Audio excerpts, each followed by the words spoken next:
Pemirsa, Presiden Joko Widodo melantik sejumlah nama untuk masuk ke dalam jajaran Kabinet Indonesia Maju. Salah satunya adalah Ketua Umum Projo Relawan Jokowi, Budi Aris Setiadi yang menjabat sebagai Menkominfo, menggantikan Johnny G. Plate yang terjerat korupsi proyek BTS 4G.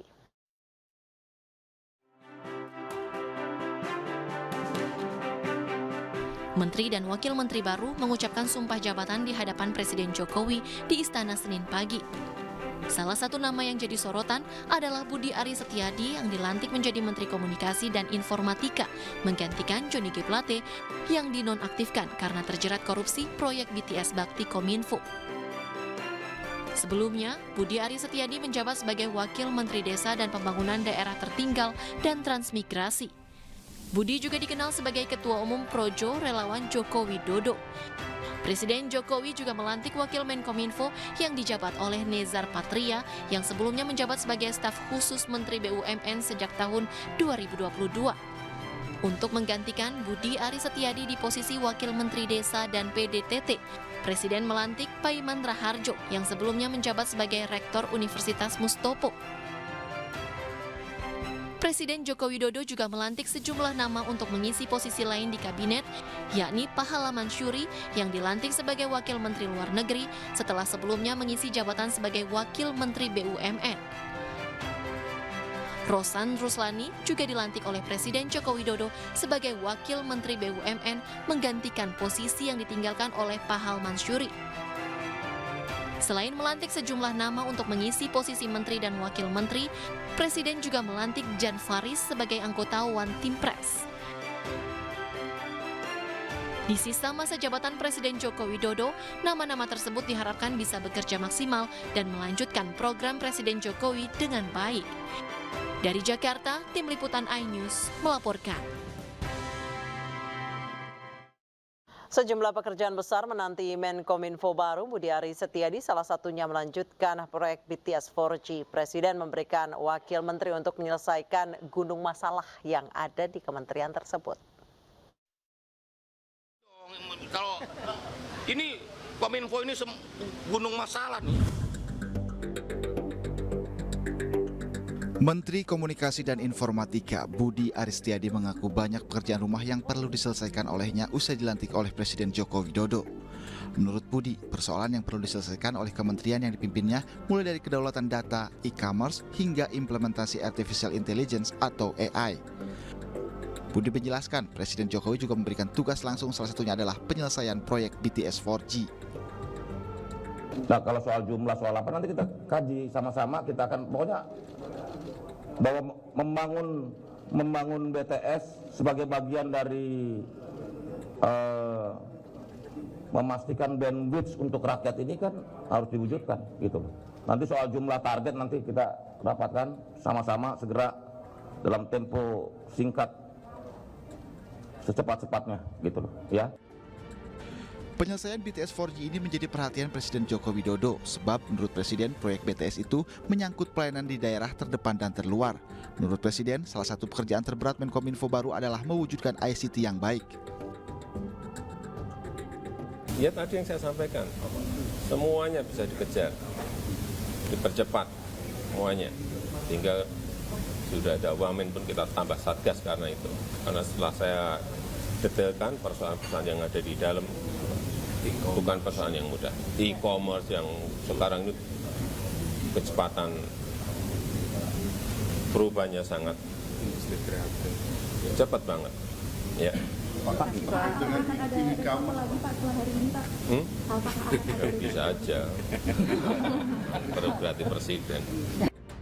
Presiden juga menaruh perhatian penuh terhadap perkembangan teknologi di Indonesia. Dalam waktu kurang lebih 1,5 tahun, Menkominfo Budi Ari diharapkan bisa menyelesaikan segala gunung masalah yang ada di kementerian yang dipimpinnya. Presiden Joko Widodo menunjuk Budi Aris sebagai Menkominfo di sisa masa jabatan Kabinet Indonesia Maju. Apa yang menjadi pertimbangan Presiden menunjuk Budi Ari yang merupakan Ketua Umum Relawan Jokowi dan bagaimana Budi Ari menyelesaikan segunung permasalahan di Kementerian Komunikasi dan Informatika? Untuk mengulasnya sudah ada Direktur Eksekutif Parameter Politik Indonesia Adi Praitno. Selamat malam Mas Adi. Selamat malam Mbak. Mas Adi, menurut Anda apa yang menjadi pertimbangan Presiden Joko Widodo memilih Budi Ari? Ya saya kira hanya Jokowi dan Tuhan saja yang tahu kenapa. Balas jasa bukan? Ya pasti publik membaca ini juga bagian dari balas jasa dalam politik. Saya kira relawan Jokowi, Projo ini kan punya kontribusi besar terkait dengan pemenangan Jokowi. Jadi wajar dan lumrah kalau mendapatkan konsesi politik ya sebagai wamen dan kemudian jadi menteri. Yang agak lucu dan sumir itu kalau tidak ikut berjuang tapi minta sesuatu. Itu yang rumit dalam politik kita.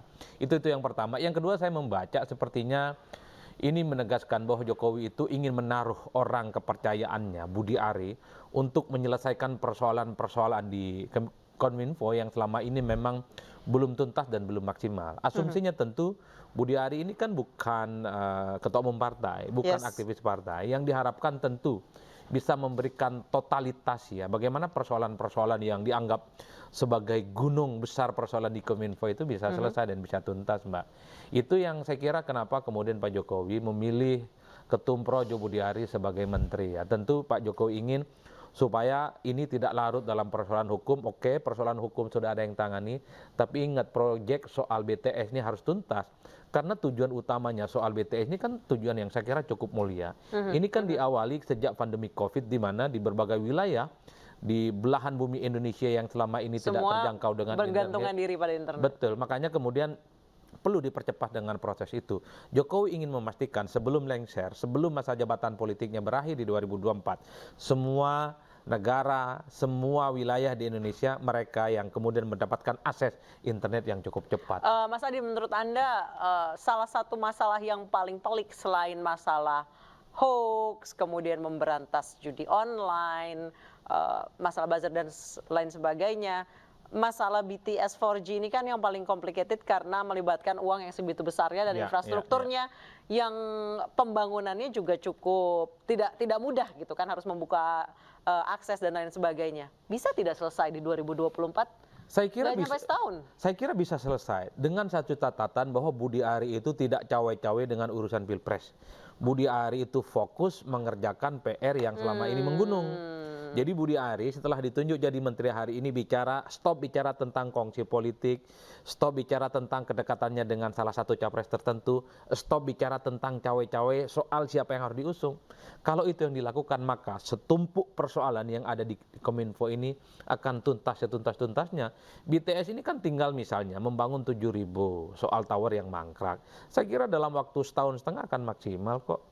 5 tahun kalau nggak fokus, nggak maksimal juga tidak akan tuntas. Ini bukan soal timing, tapi bagaimana soal fokus.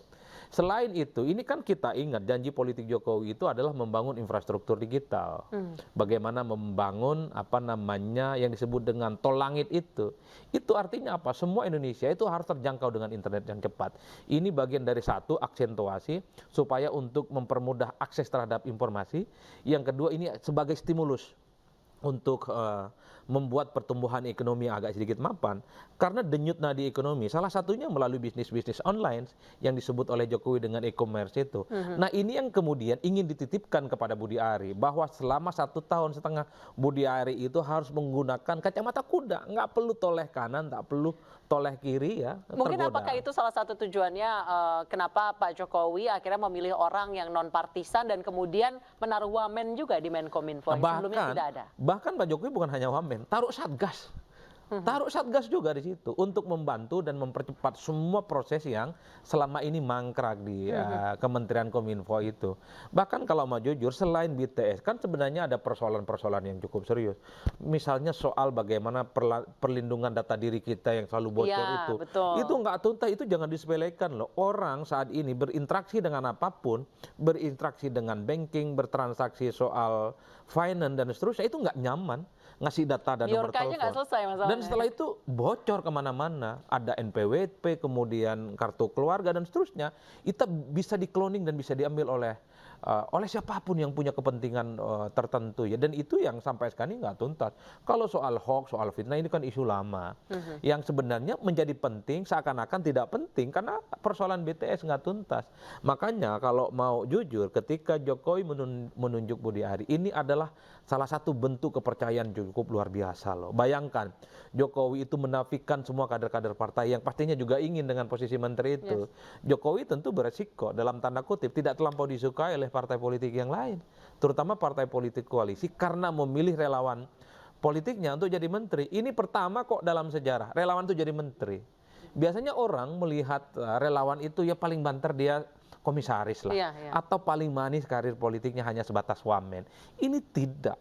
Ini mendapatkan portofolio yang cukup luar biasa. Makanya saya mengatakan bahwa sejak Budi Ari ditunjuk sebagai menteri, buktikan bahwa Budi Ari itu ditunjuk oleh Jokowi sebagai menteri bukan karena balas jasa, bukan karena projo, bukan karena ketum relawan Jokowi, bukan. Tapi Budi Ari itu adalah orang yang dipercaya bahwa semua persoalan yang setumpuk gunung di Kemenfo itu bisa selesai dan sampai tuntas. Kalau dari rekam jejaknya sendiri bagaimana, Mas Adi? Kalau dilihat dari rekam jejaknya, sorry itu saya harus kita katakan, Pak Budi Ari ini nggak punya portofolio di Menkominfo ya. Coba bayangkan sebelumnya di Wakil Menteri Desa ya, tiba-tiba jumping pada persoalan teknologi dan informatika. Ini dua klaster yang saya kira butuh kerumitan yang nggak sama.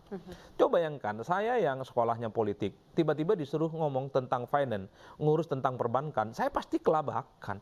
Di situ saja ini menjadi kerumitan. Makanya sepertinya yang dibutuhkan dari Budi Ari oleh Jokowi itu soal leadership.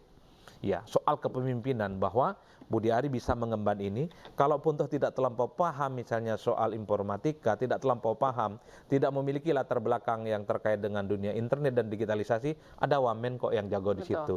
Ada satuan tugas khusus. Jadi tugas Pak Budi Ari ini sebenarnya tidak lebih dari sekedar mengorkestrasi semua resource dan semua SDM yang sudah disiapkan juga oleh Pak Jokowi. Kalau mau jujur, Pak Budi Ari ini mendapatkan kemewahan yang cukup luar biasa. Satu projo yang memang posisinya dimuliakan, yang kedua dapat wamen yang saya kira untuk mendongkrak kinerjanya, yang paling penting dapat satgas. Ini kan klaster-klaster yang sengaja disupport supaya Budi Ari itu menuntaskan. Tapi tugasnya berat juga berarti ya? Berat, betul. Tidak sampai 1 tahun. Tapi kalau dilihat dari gunung masalah yang disebutkan oleh Budi Ari ini, rasa-rasanya yang paling spesifik, target yang paling utama dituntaskan itu soal BTS. Proyek mangkrak yang 7.000 BTS yang kemudian tidak sampai selesai itu. Tapi bisa selesai itu setahun? 50-50 sih. Karena saya melihat Pak Budi Ari ini juga sering genit bicara tentang pilpres, tentang politik, dan soal perkongsian politik. Atau jangan-jangan memang ketika Pak Budi Ari yang dipilih, Pak Jokowi sebenarnya ingin memberikan satu pesan politik kepada publik bahwa Pak Jokowi itu memang memberikan treatment yang luar biasa kepada relawan politisnya. Karena hanya melalui relawan politik inilah Jokowi itu bisa nyaman bicara tentang pemilu dan bicara tentang pilpres. Sesuatu yang Jokowi tidak dapatkan di partainya sendiri. Oke, baik.